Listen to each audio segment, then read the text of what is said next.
اعوذ باللہ من الشیطان الرجیم، بسم اللہ الرحمن الرحیم۔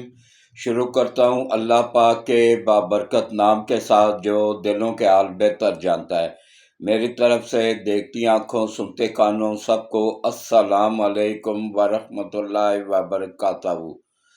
لاکھوں کروڑوں درود و سلام آقا دو عالم خاتم النبیین حضرت محمد مصطفیٰ صلی اللہ علیہ وآلہ وسلم پہ اور آپ کی آل پاک پہ۔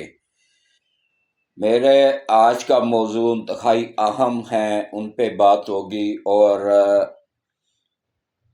میں تھوڑا سا پہلے تعارف ہو جائے۔ میرا نام چودھری حاجی محمد سلیم ہے، میرا تعلق راولپنڈی سے ہے، اور الحمدللہ میں 75 سال کا بزرگ آدمی ہوں، اور سب سے سینئر یوٹیوبر ہونے کا اعزاز بھی مجھے حاصل ہے پاکستان میں، اور اس کے علاوہ سب سے سینئر صحافی ہونے کا اعزاز بھی اللہ پاک نے مجھے عطا کیا ہے۔ میں نے اپنی صحافت کا آغاز 1975 میں نوائے وقت اخبار سے کیا تھا۔ میں اتوار کا اداریہ لکھا کرتا تھا عارف نظامی صاحب کی زیر نگرانی۔ نوائے وقت تو نہیں رہا، لیکن الحمدللہ وہ سفر میرا جاری و ساری ہے۔ آج بھی میں عارف نظامی صاحب کو ہی اپنا استاد محترم اور ان کے دونوں بھائیوں کو سمجھتا ہوں، کیونکہ ٹریننگ جو میری وہاں سے ہوئی تھی، اور اسی ٹریننگ کا یہ نتیجہ ہے کہ حق سچ پہ بولنا انہوں نے مجھے سکھایا تھا، اور الحمدللہ میں اسی پر قائم ہوں۔ بھلا مجھے ویوز ملے یا نہ ملے، جھوٹ نہیں ہوگا، فراڈ نہیں ہوگا۔ اتنی خبر ہے تو اتنی بتائی جائے گی، اس کو مرچ مسالہ لگا کے اتنا ہرگز نہیں کیا جائے گا۔ تو اس لیے میری یوتھیوں سے بھی اپیل ہے کہ میرے ولاگ سنا کریں، اس میں جھوٹ نہیں ہوگا، سچ ہوگا، جو حقیقت ہوگی وہی بتائی جائے گی۔ یہ آپ لوگوں کو تو بیوقوف بنا رہے ہیں جتنے بھی یوٹیوبر ہیں پی ٹی آئی کے، کہ آج خان صاحب رہا ہو رہا ہے، کل ہو رہا ہے، پرسوں ہو رہا ہے، سوری خان صاحب کہہ گئے ہوں، نیازی صاحب، کیونکہ اصل جو ہوتا ہے نا وہ اصل ہی ہوتا ہے، یہ نیازی یا خان نہیں ہے۔ تو یہ پٹھانوں کو بیوقوف بنانے کے لیے خان بنا ہوا ہے نہیں۔ تو اب تعارف کے بعد میری ایک ہی اپیل ہے کہ میرے چینل کو سبسکرائب کر دیا کریں، اور گروپوں میں ویڈیوز کو شیئر بھی کر دیا کریں۔ جس کا بھی گھر میں واٹس ایپ بنا ہوا ہے اس سے چینل کو سبسکرائب کروا دیا کریں، کیونکہ اس کی 50% انکم اللہ کی راہ میں جاتی ہے، خیرات نہیں کی جاتی ہے۔ کسی کو روزگار بنا کے دیا جاتا ہے، کسی کو ٹھیا لگا دیا، کسی کو ریڑھی لگا دی، کسی کو دال چاول کا پتیلا لگا دیا، اس طریقے سے ان کا ایک روزگار سٹارٹ کروا دیا جاتا ہے۔ پھر اللہ پاک مدد کر دیتا ہے، رزق تو اس نے اپنے ہاتھ میں رکھا ہوا ہے، وہ پھر آگے ترقی کرتے جاتے ہیں۔ کھانے پینے کے آئٹموں میں ویسے بھی اللہ برکت ڈال دیتا ہے، ایمانداری سے بندہ محنت کرنے والا ہو تو اس لیے کوشش کیا کریں زیادہ سے زیادہ چینل کو سبسکرائب کیا کریں، اور گھنٹی کے بٹن کو آل پہ پش کر دیا کریں، تاکہ ہر آنے والی ویڈیوز کا نوٹیفیکیشن بر وقت آپ لوگوں کو ملتا رہے۔ تو انتظار پنجوتھا صاحب برآمد کر لیے گئے ہیں۔ کس طریقے سے؟ خان صاحب نے جیل میں پلان بنایا تھا بیٹھ کے، شیطانی ذہن ہے نا، وہ شیطانی سوچ ہی ہمیشہ سوچتا ہے کہ کسی طریقے سے بھی عالمی سطح پہ میرے مسئلے کو اجاگر کیا جائے تاکہ مجھے رہائی مل سکے۔ انہوں نے اب یہ پلان کیا ہوا تھا کہ کم از کم 8 سے 10 وکیلوں کی قربانی دینی ہے۔ ان میں پہلا نمبر انتظار پنجوتھا کا تھا، اپنے ہی وکیل کا۔ یہ مطلب چوٹی کے وکیلوں کو مارنا ہے، عام وکیلوں کو نہیں، تاکہ زیادہ مشہوری ہو اور زیادہ میرا اجاگر ہو، عالمی طاقتوں کا پریشر پڑے اور مجھے رہائی ملے۔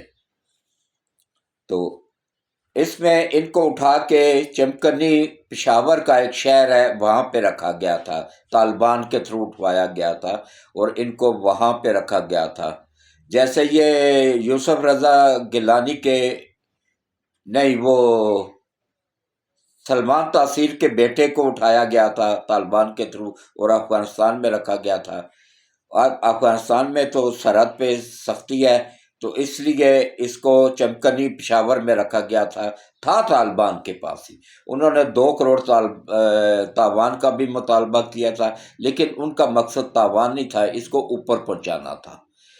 میں سلوٹ پیش کرتا ہوں اپنی سیکورٹی ایجنسی ISI کو اور عاصم ملک قاسم صاحب کو کہ انہوں نے یہ کوشش کی تو یہ ان کی رہائی ممکن ہو سکی ہے.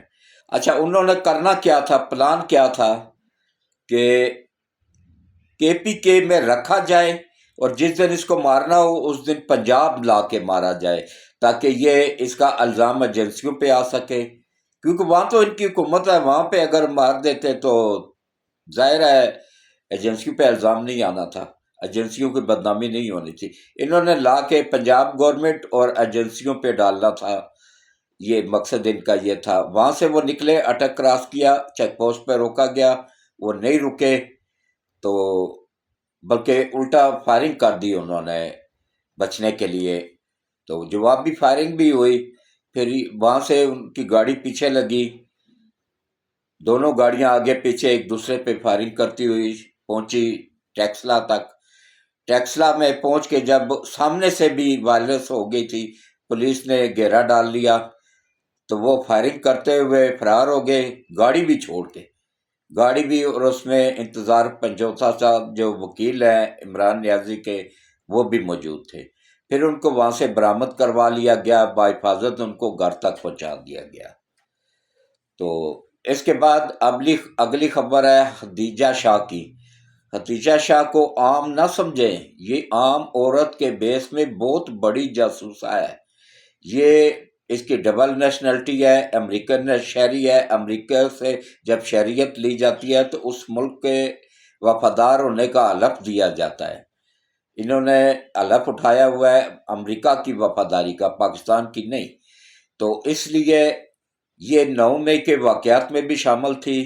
پتہ نہیں اب کس طریقے سے پھنسایا گیا ہے ان کو متنازع بنانے کے لیے، اور چیف جسٹس اور فوج کے درمیان تنازع ڈالنے کے لیے کہ اس کو بٹھا کے چیف جسٹس سپریم کورٹ نے ایک اجلاس منعقد کیا جس میں انہوں نے فیصلہ کیا کہ جیل میں اصلاحات کرنی ہے، اور اس سے بہتر ہمیں کوئی نہیں معلومات دے سکتا ہے.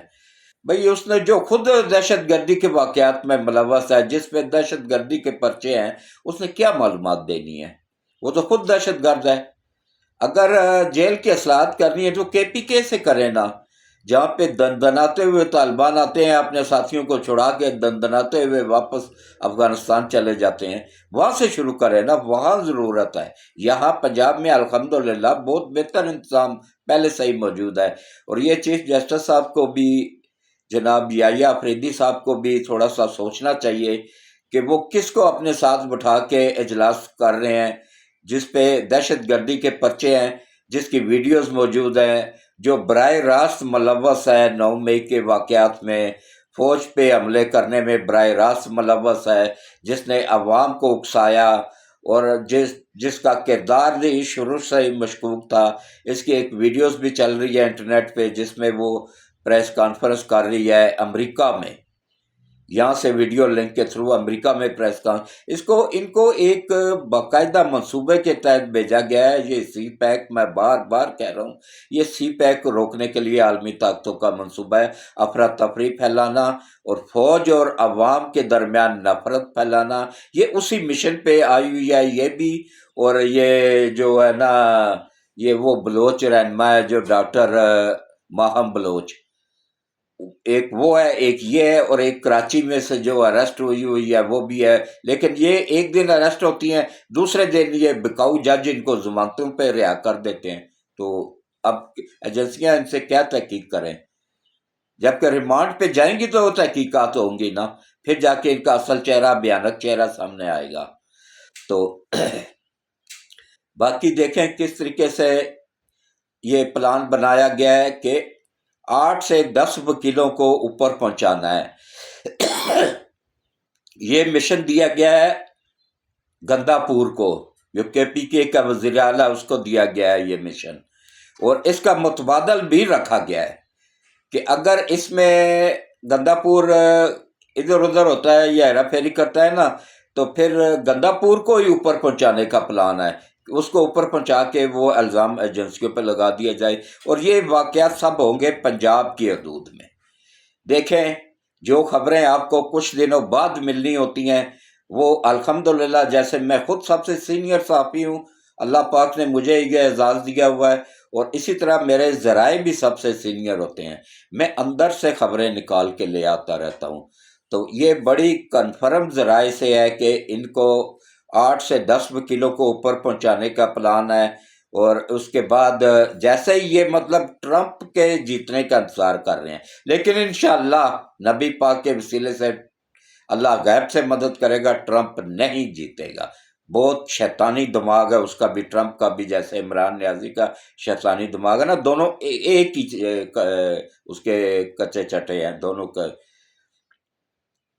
تو اس کے بعد انہوں نے یہ نکلنا ہے، یہ 9 مئی کے 9 اکتوبر کو، 9 نومبر کو گندا پور نے وہاں سے نکلنا ہے۔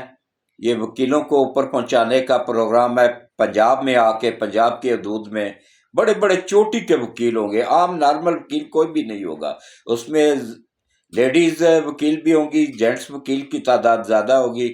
یہ 8 سے 10 اور زیادہ زیادہ 12 یا 15 بھی ہو سکتے ہیں، اتنے ان کو اوپر پہنچانے کا، تاکہ افراتفری پھیل جائے، ایک دم ایجنسیوں پہ الزام لگ جائے، یہ ان کا پلان ہے۔ اور اس کے بعد اگر یہ پلان ناکام ہوتا ہے، گندا پور اس میں ناکام ہو جاتا ہے، تو پھر سیدھا گندا پور کو ہی اوپر پہنچانے کا پلان ہے۔ تو یہ اس کا عمران نیازی کا بھی پلان ہے، اور جو پیچھے اس کے اسپانسر بیٹھے ہوئے ہیں نا، ان کی بھی ہدایت یہی ہے کہ اسی طرح سے یہ افراتفری پھیلے گی۔ تو اللہ ہمارے ملک کو محفوظ رکھے، ملک کی سرحدوں کو محفوظ رکھے، اور نبی پاک صلی اللہ علیہ وآلہ وسلم کے وسیلے سے اس ملک کو قیامت تک قائم و دائم رکھے، ملک کے دشمنوں کو تباہ و برباد فرمائے، اور اس ملک کے وفاداروں کو لمبی صحت والی، ایمان والی زندگیاں عطا فرمائے، اور دنیا اور آخرت دونوں بہتر کر دے، آمین ثم آمین۔ اللہ حافظ۔